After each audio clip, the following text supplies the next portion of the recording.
Hello दोस्तों, आप सबका स्वागत है।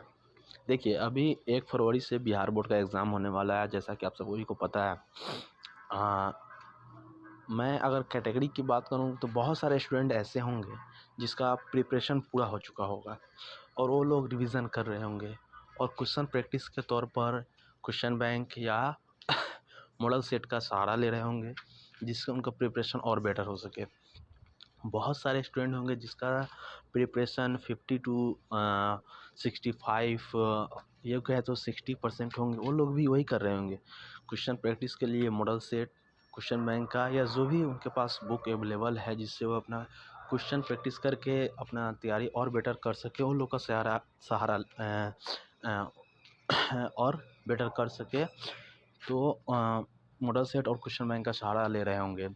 लेकिन बहुत सारे स्टूडेंट ऐसे भी होंगे जिनका प्रिपरेशन 30%, 40%, 50% होता है और लास्ट में वह अपना तैयारी मॉडल सेट और क्वेश्चन बैंक के भरोसे ही करता है। वैसे स्टूडेंट जो क्लास रोज़ जाते हैं और लास्ट में क्वेश्चन बैंक, मॉडल सेट ये सब का सहारा लेते हैं, वो लोग क्या करते हैं, वो लोग ऑप्शन जैसे 4 दिया है तो चारों ऑप्शन में से जो आंसर है उसको याद कर लेते हैं। उनको पता नहीं चलता है कि ये कैसे हुआ और उनको उससे मतलब ही नहीं है। उनको सिर्फ क्वेश्चन जो है उनका आंसर याद करने से मतलब है। ऑप्शन आया तो टिक सही कर देंगे, अगर वही क्वेश्चन ऑप्शन आया तो सही कर देंगे और उसी पैटर्न पे क्वेश्चन आ गया, क्वेश्चन उसी पैटर्न पे है लेकिन क्वेश्चन चेंज है तो वो लोग सही नहीं कर पाते हैं। मॉडल सेट तो याद कर लेते हैं, इसीलिए हम सोचे कि मॉडल सेट का सॉल्यूशन डालें और उसका कंसेप्ट देते चले, ताकि उससे ये होगा कि अगर वो उस क्वेश्चन की जगह कोई दूसरा क्वेश्चन भी आए तो आप लोग उसको सोल्व कर सके। इसीलिए हम आपका मॉडल सेट जो केमिस्ट्री का मॉडल सेट है उसका सॉल्यूशन देखेंगे पहले।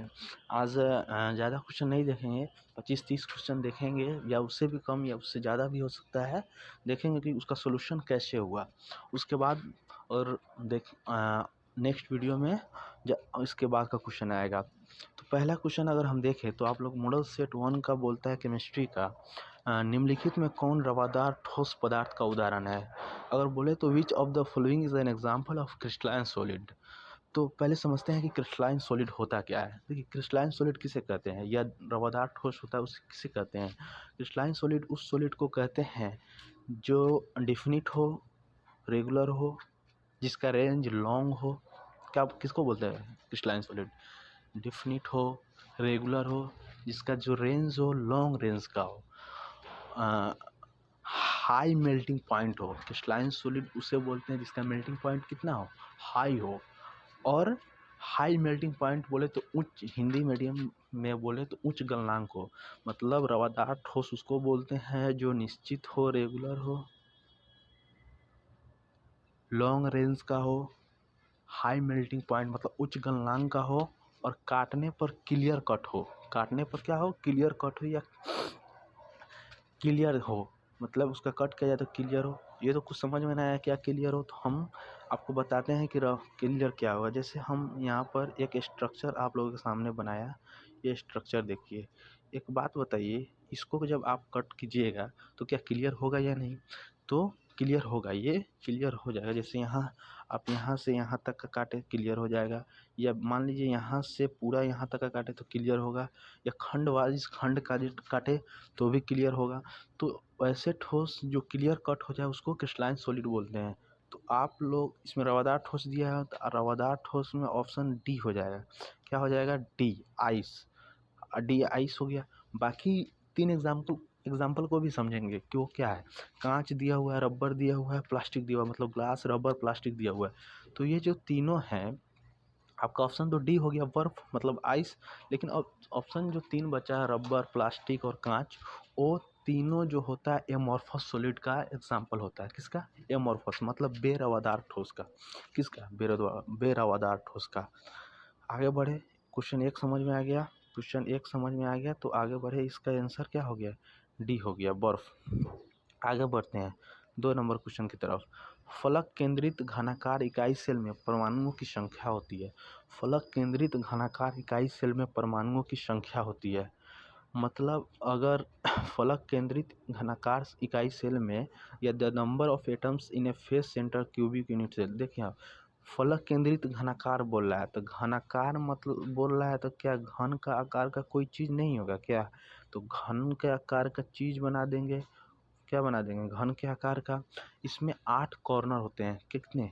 1 2 3 4 5 6 7 8 कॉर्नर होते हैं और आठों कॉर्नर पर एक एक एटम होते हैं, मतलब 8 एटम हो गए। उस 8 एटम को 1/8 से गुना कर दिया जाता है, मतलब मल्टीप्लाई कर दिया जाता है। मतलब फलक केंद्रित घनाकार मतलब घन के आकार, और उसमें 8 कॉर्नर हुए और आठों कॉर्नर पर एक एक एटम होते हैं, तो 8 एटम हो गए। और 8 एटम को 1/8 से मल्टीप्लाई कर दिया तो 8 से 8 तो कैंसिल हो जाएगा, क्या बचेगा? 1। किस में 1 बच गया? तो कॉर्नर पर जो एटम हो गया, क्या एटम एक एक बच गया। अब आगे बढ़ते हैं तो देखिए आपका क्वेश्चन है फलक केंद्रित मतलब face centre cubic, face centre तो कॉर्नर पर तो आठ आठ था, सभी कॉर्नर पे एक एक तो 8 था, उसको 1/8 से मल्टीप्लाई किए तो 1 बच गया। अब इसमें देखते हैं फेस सेंटर क्यूबिक एटम्स में, तो फलक केंद्रित में 6 होता है, क्या कितना होता है? 6 एटम होता है। फलक फलक केंद्रित पर 6 एटम्स होता है और 6 एटम को मल्टीप्लाई किया जाता है 1/2 से, कितना से? 1/2 से, तो 2 या 6 कितना बच गया? 3। एक उधर बचा था, इधर कितना बच गया? 3, मतलब कॉर्नर पे कितना बचा था? 1 और फेस सेंटर सेंटर बॉडी पे कितना बच गया? 3। तो 3 और 1 टोटल संख्या कितना हो गया? 3 और 1 टोटल संख्या 4 हो गया, मतलब आपका ऑप्शन सी हो जाएगा। आपका ऑप्शन क्या हो जाएगा? सी। कोई दिक्कत है? कोई दिक्कत नहीं होना चाहिए। चलिए आगे बढ़ते हैं क्वेश्चन नंबर 3 की तरफ। क्वेश्चन नंबर 3 आपका बोल रहा है NaCl क्रिस्टल की संरचना होती है, the structure of NaCl crystal is. देखिए NaCl क्रिस्टल की संरचना क्या होती है, ये आप लोग पढ़े होइएगा 12th में, तो इसका सबका अलग अलग फेस का, बॉडी का, क्यूबिक का, यूनिट सेल का, सबका अलग अलग एग्जाम्पल है और आप लोग पढ़े होइएगा तो उसमें एग्जाम्पल शेप ऑफ सब है। लेकिन यहाँ डायरेक्ट याद करने वाला तो NaCl क्रिस्टल की संरचना क्या होती है, तो इसका सही ऑप्शन हो जाएगा बी, फलक केंद्रित मतलब फेस सेंटर्ड। क्या हो जाएगा? Face centred. आगे बढ़े तो 4 नंबर क्वेश्चन की तरफ बढ़ते हैं। सरल घनीय जालक में संकुलन क्षमता होती है। सरल घनीय मतलब पैकेजिंग फ्रैक्शन पूछ रहा है। देखिए packaging fraction in a simple cubic crystal is, देखिए कभी कभी आपको जब ये एफिशिएंसी कभी कभी ये इसमें दे देगा, पॉइंट में दे देगा, तो पॉइंट में कभी कभी दे देगा तो ये तो 0.52 हो जाएगा। 0.5 पॉइंट में दे देगा तो पॉइंट में दे दिया तो ये तो 0.52 हो जाएगा, ये 0.68 हो जाएगा, ये 0.74 हो जाएगा और ये 0.72 हो जाएगा, 0.72 हो जाएगा।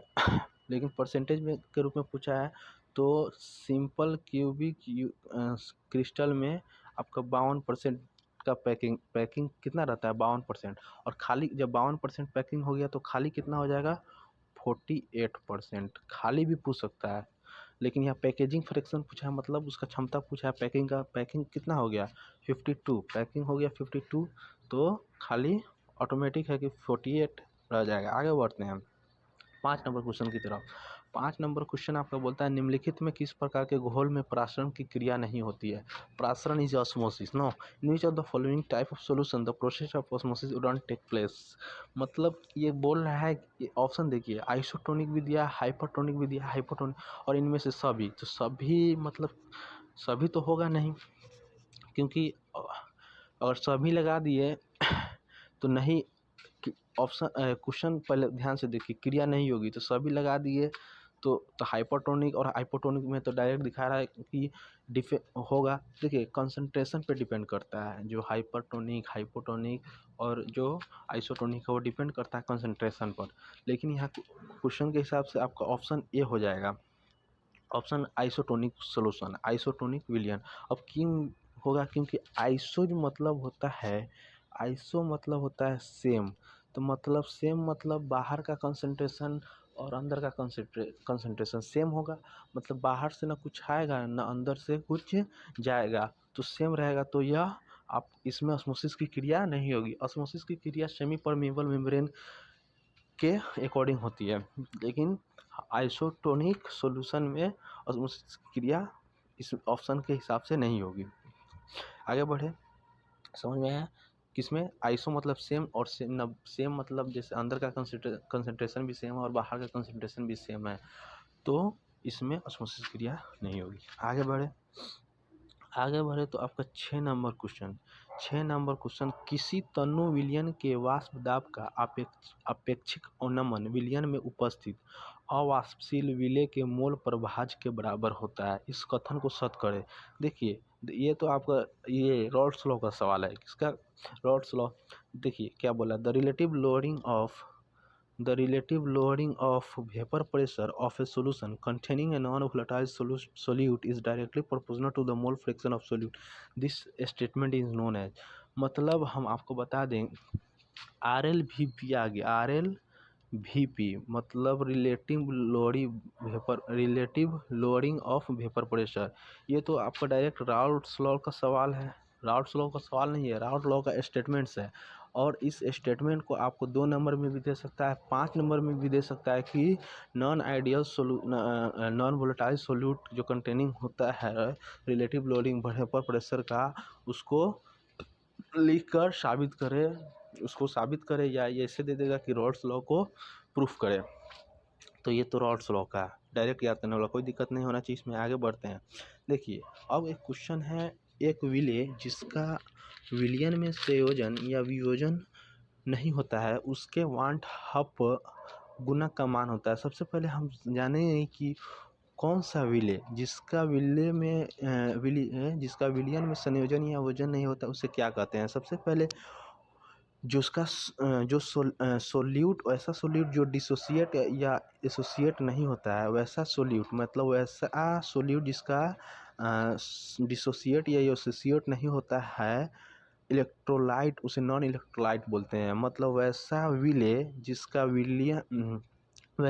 जिसका संयोजन या वियोजन, मतलब संयोजन या वियोजन का मतलब बोले तो वैसा विलेय जो टूटता या जुटता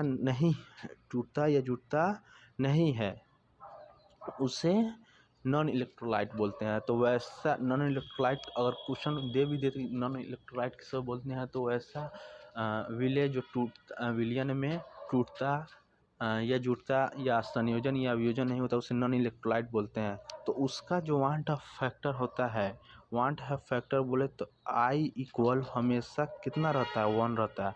आई इक्वल हमेशा कितना रहता है, वांट ऑफ फैक्टर को आई से सूचित करते हैं, तो उसका हमेशा कितना रहता है, 1। तो आपका ऑप्शन क्या हो जाएगा इसमें, आपका ऑप्शन ए हो जाएगा। कोई दिक्कत नहीं होना चाहिए 7 नंबर में। मतलब नॉन इलेक्ट्रोलाइट जो संयोजन या वियोजन या जो डिसोसिएट या एसोसिएट नहीं होता, उसे नॉन इलेक्ट्रोलाइट बोलते हैं। आगे बढ़ते हैं तो 8 नंबर क्वेश्चन बोलता है, द्रवित NaCl के वैद्युत अपघटन से कैथोड पर निम्नलिखित में से कौन मुक्त होता है। देखिए, आप लोग अपना मॉडल सेट सामने रखकर ही देखिएगा। द्रवित NaCl के वैद्युत अपघटन से कैथोड पर निम्नलिखित में से कौन मुक्त होता है। मतलब which one of the following is deposited at cathode on electrolysis of molten NaCl। सबसे पहले हम आपको बता दें कि देखिए, कैथोड पर हम कैथोड की बात कर रहे हैं, तो कैथोड पर तो सोडियम का फॉर्मेशन होता है। कैथोड पर किसका फॉर्मेशन होगा, सोडियम का। सोडियम को Na से सूचित करते हैं, Na से इंडिकेट करते हैं। तो कैथोड पर क्या हो जाएगा, Na प्लस, क्योंकि प्लस इलेक्ट्रॉन माइनस, तो सोडियम का फॉर्मेशन हो गया। किस पर, कैथोड पर किसका फॉर्मेशन हो गया, सोडियम का फॉर्मेशन हो गया। और वही हम एनोड की बात करें तो एनोड पर क्लोरीन का फॉर्मेशन होगा। किसका, क्लोरीन का फॉर्मेशन होगा। एनोड पर किसका फॉर्मेशन, 8 नंबर क्वेश्चन देख रहे हैं। तो एनोड पर किसका फॉर्मेशन होगा, क्लोरीन का। तो 2Cl माइनस हो जाता है Cl2 गैस पे प्लस 2E इलेक्ट्रॉन। तो ये किस पर हो गया, एनोड पर। तो एनोड पे क्लोरीन का फॉर्मेशन हो गया। और कैथोड पर कैथोड पर सोडियम का फॉर्मेशन हो गया। कैथोड पर किसका फॉर्मेशन हो गया, सोडियम का फॉर्मेशन हो गया। तो आपका क्वेश्चन क्या कर रहा है कि which one of the following is deposited at cathode, मतलब कैथोड पर कौन मुक्त होगा। तो आपका सोडियम कहीं है तो बी में इसका आंसर हो जाएगा। कोई दिक्कत है? नहीं होने चाहिए। आगे देखते हैं 9 नंबर क्वेश्चन। बोलता है कि फ्राडे के विद्युत विच्छेदन के प्रथम नियम को निरूपित करने के लिए निम्नलिखित में कौन समीकरण सही है? फ्राडे का देखिए, ये अब फ्राडे का प्रथम नियम है और द्वितीय नियम है, मतलब first law of फ्राडे, second law of फ्राडे किसका? इलेक्ट्रोलाइसिस का या विद्युत विच्छेदन का। वो दोनों ही इम्पोर्टेंट है, आपको 2 नंबर में पूछ सकता है, ये बहुत ही इम्पोर्टेंट है। यहाँ ऑब्जेक्टिव में दे दिया तो इसको समझेंगे कि ये कैसे होता है। देखिए फ्राडे जो में मास डिपॉजिट होता है, फ्राडे के प्रथम नियम से मास डिपॉजिटेड होता है किस पर? इलेक्ट्रोड पर। ध्यान से सुनिएगा, मास डिपॉजिटेड होता है इलेक्ट्रोड पर, वह डायरेक्टली प्रोपोर्शनल बोले तो समानुपाती। तो मास जो डिपॉजिटेड होता है इलेक्ट्रोड पर वह समानुपाती होता है विद्युत के, और विद्युत में जो टाइम का फ्लो होता है उसके। क्या समझे? मास डिपॉजिट होता है इलेक्ट्रोड पर, वह डायरेक्टली प्रोपोर्शनल मतलब समानुपाती होता है विद्युत के, और विद्युत में जो टाइम का प्रवाह होता है उसका। तो हम पहले मास को किससे सूचित करते हैं? एम से। तो एम डायरेक्टली प्रोपोर्शनल मतलब समानुपाती का चिन्ह ऐसे होता है क्या? क्या हम बोले कि इलेक्ट्रोड पर डायरेक्टली प्रोपोर्शनल विद्युत को हम क्या करंट लिखते हैं क्या? तो यहाँ आपको सी के टर्म में दे दिया था, क्या सी लिख देंगे क्या?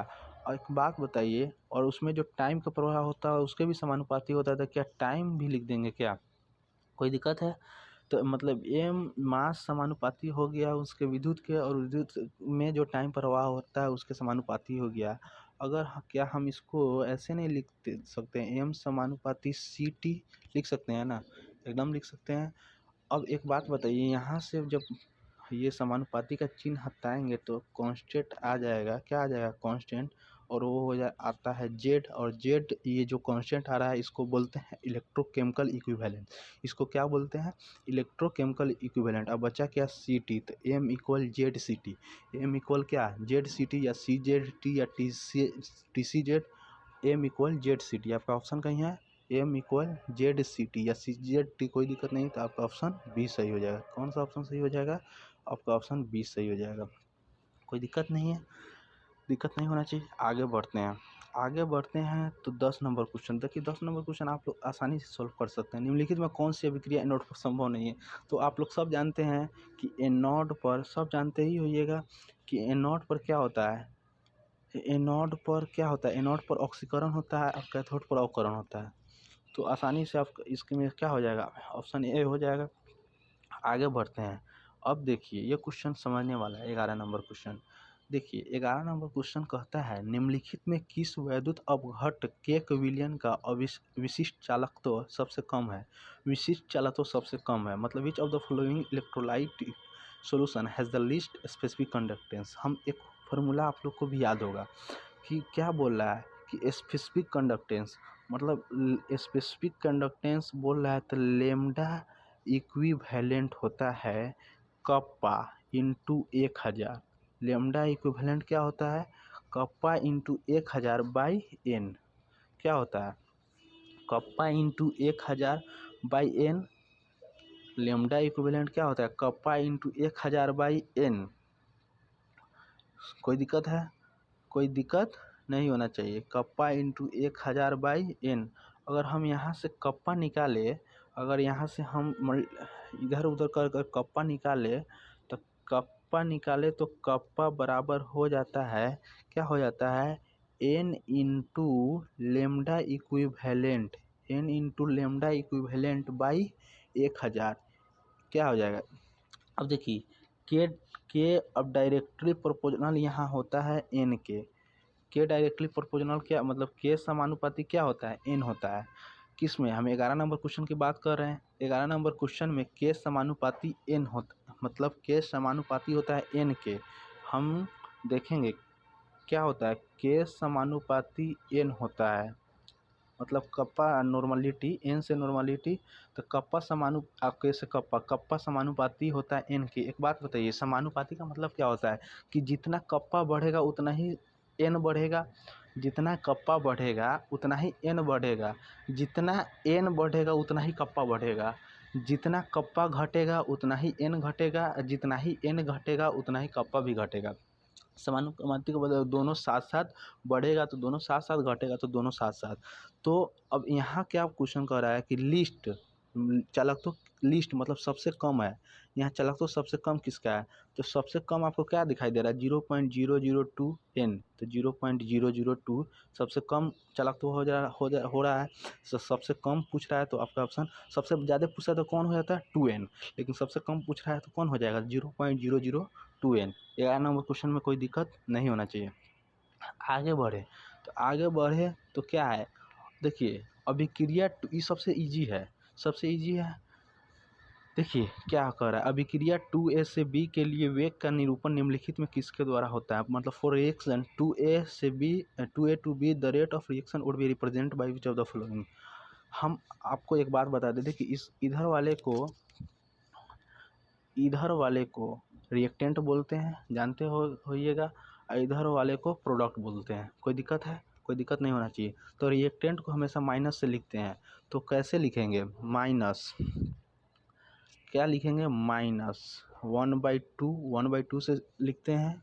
उसका कोफिशिएंट कितना है 2, तो उसको रेशियो में लिख देंगे 1/2, फ्रैक्शन में लिख देंगे डी और उसका जो a/dt। रिएक्टेंट आपका पूछ रहा है तो आपका ऑप्शन यही हो जाएगा -1/2 dA/dt। कौन सा ऑप्शन है, सी ऑप्शन है, सी ऑप्शन है। तो -1/2 dA/dt। अगर वही प्रोडक्ट का पूछता है तो प्रोडक्ट में सीधा dB/dt हो जाता है। प्रोडक्ट में क्या होता है dB/dt, क्योंकि उसका भी कोई कोफिशिएंट नहीं है, कोफिशिएंट, लेकिन इसका कोफिशिएंट है किसका, रिएक्टेंट का। कोफिशिएंट कितना है 2, माइनस लगा देंगे तो 1/2 dA/dt। अगर पूछ देता है यहीं पे इसी क्वेश्चन में प्रोडक्ट का, तो क्या बोल देते हैं प्रोडक्ट मतलब प्रतिफल का, तो dB/dt हो जाता। कोई दिक्कत नहीं है, दिक्कत है। चलिए आगे बढ़ते हैं तो क्वेश्चन आपका बोल रहा है किसी अभिक्रिया के वेग स्थिरांक निम्नलिखित में किस पर निर्भर करता है, मतलब the rate constant of A reaction depends upon which of the flowing. The rate constant of A reaction depends upon which of the flowing. सबसे पहले हम आपको बता दें कि सबसे पहले हम क्या बोला, द रेट कांस्टेंट मतलब जो कांस्टेंट ऑफ रिएक्शन हमेशा डिपेंड करेगा किस पर, टेम्परेचर पर, ताप पर, टेम्परेचर पर। और किस पर डिपेंड नहीं करेगा इसको भी देखेंगे, इसमें तो ऑप्शन नहीं है।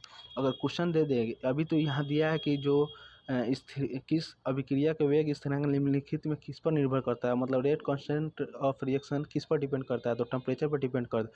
कहीं क्वेश्चन दे दे कि किस पर डिपेंड नहीं करता है, तो वहाँ आ जाएगा आपका सांद्रता। किस पर डिपेंड नहीं करता है, रेट ऑफ रिएक्शन सांद्रता पर डिपेंड नहीं करता है, मतलब कंसंट्रेशन पर डिपेंड नहीं करता है। कोई दिक्कत नहीं, आगे बढ़े। 14 नंबर क्वेश्चन में आगे बढ़ते हैं। बोल रहा है निम्नलिखित में कौन प्रथम कोटि की अभिक्रिया नहीं है। देखिए रेट ऑफ रिएक्शन प्रथम कोटि मतलब फर्स्ट ऑर्डर रिएक्शन। तो सबसे पहला जो है तो सीडो फर्स्ट ऑर्डर रिएक्शन है। कौन सा, फर्स्ट ऑर्डर। बी में देखिए सब बायोमोलिकुलर है बी में, तो आपका ऑप्शन क्या हो जाएगा, बी हो जाएगा।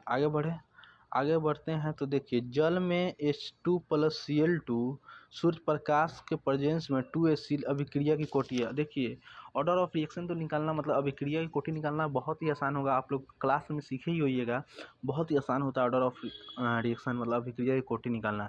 लेकिन यहाँ सूर्य प्रकाश की उपस्थिति में दे दिया है, तो एक बात हमेशा याद कर लीजिएगा, जब भी सूर्य प्रकाश की स्थिति में कोई ऑर्डर ऑफ रिएक्शन निकालने के लिए दे दे, तो उसका जो ऑर्डर ऑफ रिएक्शन होता है सूर्य प्रकाश के लिए order of reaction, Surya Prakash के लिए ऑर्डर ऑफ रिएक्शन हमेशा 0 होता है। तो इसका ऑप्शन क्या हो जाएगा, 0 हो जाएगा। अब आगे बढ़ते हैं 16 नंबर क्वेश्चन में। अधिशोषण की प्रक्रिया होती है, अधिशोषण की प्रक्रिया होती है, तो इसको सीधे याद कर लेना है, सरफेस फेनोमेनन होता है, मतलब द प्रोसेस ऑफ एडजॉर्प्शन होता है, क्या होता है, सरफेस फेनोमेनन। क्या होता है, सरफेस फेनोमेनन। तो इसको डायरेक्ट याद करना, इसमें कोई समझने वाला है नहीं। आगे बढ़ते हैं तो दूध है, मिल्क इज व्हाट, मिल्क क्या है, FDW। मिल्क क्या है, मिल्क है मिल्क है FDW। मिल्क क्या है? FDW मतलब फैट डिस्पर्स्ड इन वाटर, मतलब फैट डिस्पर्स्ड इन वाटर। कोई मिल्क क्या है? मिल्क मतलब फैट डिस्पर्स्ड इन वाटर, जल में परिक्षेपित वसा, जल में परिक्षेपित वसा। दूध है FDW fat dispersed in water मतलब जल में परिक्षेपित वसा। इसको भी डायरेक्ट याद कर लेना है। अब इसमें भी ज़्यादा कुछ है नहीं, आगे बढ़ते हैं, इसको समझते हैं। ये क्वेश्चन समझने वाला है। देखिए, निम्नलिखित में कौन वैद्युत अपघट्ट फेरिक हाइड्रोक्साइड सोनल के स्कंदन में सबसे कुल प्रभावी है? स्कंदन में सबसे प्रभावी है। अब देखिए, विच of the following electrolysis is list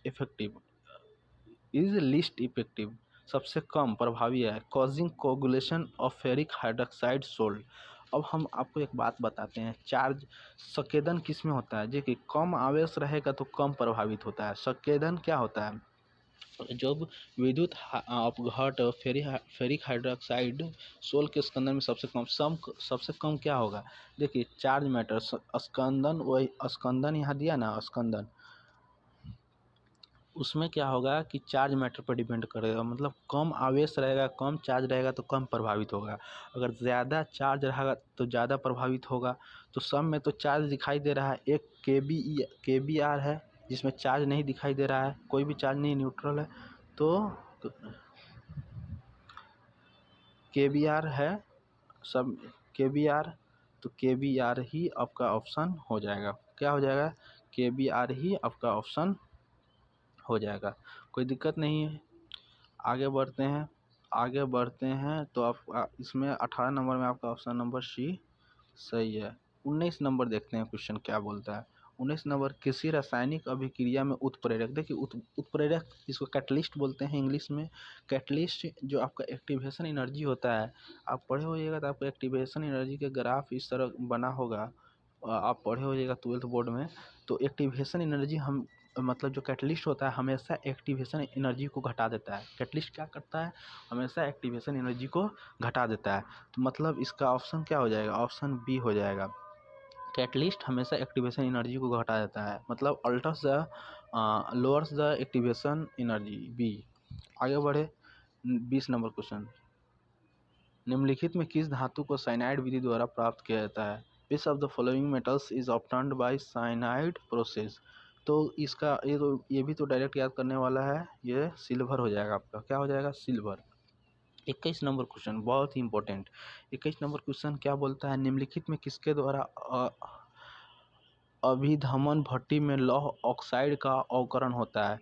मतलब by which of the following iron oxide is reduce in blast furnace? देखिए, इसमें आप सबसे पहले देखिएगा कि इसमें जो भट्टी में लौह ऑक्साइड जो होता है, सबसे पहले जो इसका रिएक्शन का शुरुआत होता है, कार्बन और ऑक्सीजन मिलता है तो कार्बन मोनोऑक्साइड बनाता है। कार्बन और ऑक्सीजन मिलता है तो क्या बनाता है? Carbon monoxide. मतलब कार्बन मोनोऑक्साइड का 2 मोल बनाता है। कौन कौन मिला? तो कार्बन और ऑक्सीजन मिला तो कार्बन मोनोऑक्साइड का 2 मोल बनाएगा। अब देखिए, जो फेरस ऑक्साइड हुआ, ये रिएक्शन देख लीजिए। और फेरस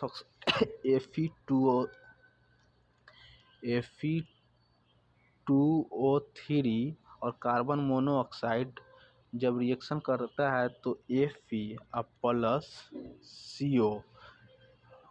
CO बाहर निकाल देता है। तो ये कार्बन मोनोऑक्साइड है, ये कार्बन मोनोऑक्साइड ही है जो क्या कर रहा है? रिड्यूस कर रहा है। क्या रिड्यूस कर रहा है? आयरन ऑक्साइड को रिड्यूस कर रहा है। तो कार्बन मोनोऑक्साइड ऑप्शन है कहीं? C नंबर आपका ऑप्शन है, कार्बन मोनोऑक्साइड हो गया। कैसे हुआ समझ में आया? अब हम देखते हैं 22 नंबर क्वेश्चन। 22 नंबर, वैद्युत अपघटन पर आधारित किसी अशुद्ध धातु के शोधन की प्रक्रिया क्या? ये तो डिफिनीशन है, आप लोग भी पढ़े होइएगा। The process of refining of an impure metal based on electrolysis is called. मतलब देखिए, जब अशुद्ध को शुद्ध करते हैं उसे वैद्युत शोधन कहते हैं। जब अशुद्ध को शुद्ध करते हैं उसे क्या कहते हैं? वैद्युत शोधन। मतलब इलेक्ट्रो रिफाइनिंग। तो इलेक्ट्रो रिफाइनिंग क्या हो जाएगा आपका? ये हो जाएगा ऑप्शन आपका ऑप्शन क्या हो जाएगा? Electro refining. जब अशुद्ध को शुद्ध करते हैं तो आपका ऑप्शन क्या होगा, इलेक्ट्रो रिफाइनिंग।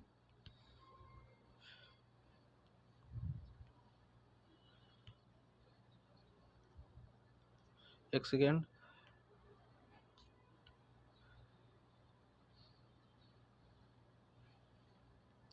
हाँ ऑप्शन क्या हो जाएगा, इलेक्ट्रो रिफाइनिंग। जब अशुद्ध को शुद्ध करते हैं तो उसे वैद्युत शोधन करते हैं, तो वो ऑप्शन क्या हो गया, इलेक्ट्रो रिफाइनिंग या वैद्युत शोधन, ये ऑप्शन हो गया। कोई दिक्कत है? नहीं, कोई दिक्कत नहीं है। अब आगे हम बढ़ते हैं। देखिए 23 नंबर क्वेश्चन, 23 नंबर क्वेश्चन बहुत ही इंपॉर्टेंट क्वेश्चन है। निम्नलिखित में किससे तांबा धातु का निष्कर्षण होता है? देखिए चारों जो तांबा का अयस्क होता है, ये चारों आपका तांबा का अयस्क है। ये क्या है, ये चारों जो है वो तांबा का अयस्क है। लेकिन कॉपर पायराइट जो होता है, कॉपर पायराइट वो मुख्य अयस्क होता है। मतलब मुख्य एक्सट्रैक्टेड मेटल का एक्सट्रैक्टेड मुख होता है, वो कौन होता है, कॉपर पायराइट।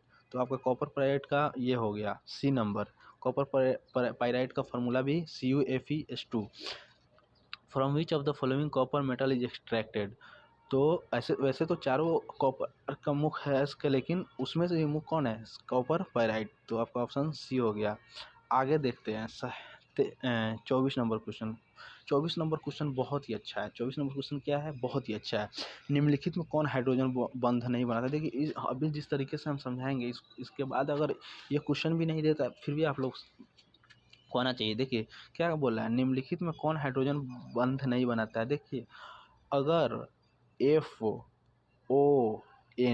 फोन हो गया, FON फोन हो गया, F से फ्लोरीन होता है, O से ऑक्सीजन, N से नाइट्रोजन, आप लोग भी जानते हैं। अगर बीच में रख दिए हाइड्रोजन, और हाइड्रोजन से जो बॉन्ड बनाएगा हाइड्रोजन के साथ मिलकर उसको हाइड्रोजन बॉन्ड करना है, तो F जो H के साथ मिलकर हाइड्रोजन बॉन्ड बनाता है उसको HF बोलते हैं, और O जो H के साथ मिलकर बॉन्ड बनाता है उसको H2O बोलते हैं। N जो हाइड्रोजन के साथ मिलकर जो मॉलिक्यूल बनाता है उसको अमोनिया बोलते हैं। तो इसके अलावा NH3H2OHF, NH3H2OHF के अलावा इसमें कौन है, HCl है। मतलब HCl हाइड्रोजन बॉन्ड नहीं, NH3H2O और HF के अलावा जो बॉन्ड जो इसमें मॉलिक्यूल है कौन है, HCl। इसका मतलब आपका ऑप्शन कौन हो जाएगा, आपका ऑप्शन हो जाएगा CHCl। कोई दिक्कत है? चलिए आगे बढ़ते हैं 25 नंबर क्वेश्चन में। 25 नंबर क्वेश्चन बोल रहा है, उत्कृष्ट गैसों के बाह्यतम सेल का इलेक्ट्रॉनिक विन्यास होता है। उत्कृष्ट गैस किसको बोलते हैं? ग्रुप 18 के जो एलिमेंट है, ग्रुप 18 में उसको नोबल गैस बोलते हैं। और ग्रुप 18 के एलिमेंट को सबसे पहले, ग्रुप 18 का जो एलिमेंट होता है ग्रुप पीरियोडिक टेबल में आवर्त सारणी में, ग्रुप 18 के एलिमेंट को कौन सा एलिमेंट बोलते हैं, नोबल गैस बोलते हैं। और उसका जो इलेक्ट्रॉनिक विन्यास, जिसको इलेक्ट्रॉनिक कॉन्फ़िगरेशन बोलते हैं, उसका जो होता है NS2NP6 होता है। कितना होता है, NS2NP6। N is the outer most, तो NS2NP6, तो NS2NP6 कोई है इसमें, NS2NP6, ये वाला ऑप्शन बी ऑप्शन हो गया आपका, NS2NP6। दिक्कत है? देखिए अब 26 नंबर क्वेश्चन देखिए क्या बोलता है, निम्नलिखित में कौन सबसे प्रबल ऑक्सीकारक है? निम्नलिखित में कौन सबसे प्रबल ऑक्सीकारक है? तो अगर आप लोग पीरियोडिक टेबल पढ़े होइएगा तो उसमें आता है एक ग्रुप 17 आता है, जिसको अगर हम निमोनिक्स से याद करते हैं उसको बोलते हैं फिर कल बाहर INT। तो फिर कल बाहर INT मतलब फ्लोरीन, क्लोरीन, ब्रोमीन, आयोडीन। तो फिर तो उसमें सबसे उसका जो ऑर्डर होता है ऑक्सीकारक का, F2 बड़ा होता है किससे, Cl2 से, Cl2 बड़ा होता है किससे, Br2 से, Br2 बड़ा होता है I2। मतलब सबसे बड़ा कौन हो गया, F2। मतलब सबसे, मतलब फ्लोरीन, मतलब फिर कल बाहर INT ग्रुप 17 है पीरियोडिक टेबल आवर्त सारणी में, तो सबसे बड़ा कौन हो गया, प्रबल ऑक्सीकारक, स्ट्रॉन्गेस्ट ऑक्सीडाइजिंग एजेंट कौन हो गया, फ्लोरीन। और इसमें ऑप्शन है फ्लोरीन, सबसे बड़ा हो गया फ्लोरीन। ऑप्शन कौन हो गया, फ्लोरीन। देखिए अगर सबसे कम पूछ देता तो कौन हो जाता, आयोडीन। सबसे कम पूछ देता तो कौन हो जाता, आयोडीन। तो आपका ऑप्शन 26 का एफ ऑप्शन नंबर ए हो गया सही। आगे बढ़ते हैं तो 27 में देखते हैं S8 में सल्फर की ऑक्सीकरण संख्या। देखिए S8 में हम सबसे पहले S8 ऑक्सीड में देखिए S8 जो तत्व है ये मूल रूप में दिया है। S8 जो तत्व मूल रूप में दिया है, और जब मूल रूप में कोई तत्व दिया हो तो उस स्थिति में उसका ऑक्सीडेशन स्टेट कितना होता है, 0। अगर मूल रूप में कोई तत्व दिया हो तो उसका ऑक्सीडेशन स्टेट मतलब ऑक्सीकरण की संख्या मतलब ऑक्सीडेशन नंबर 0 हो जाता है। तो आपका ऑप्शन मूल रूप में जो दिया रहता है उसका ऑक्सीकरण संख्या 0 हो जाता है, तो आपका ऑप्शन डी सही हो गया। आज इस वीडियो में 27 तक ही देखेंगे, उसके बाद नेक्स्ट वीडियो में 28 के बाद आपका जितना होगा उतना अच्छे तरीके से देखेंगे। Thanks for watching. अच्छा लगा तो प्लीज़ कमेंट। Thank you.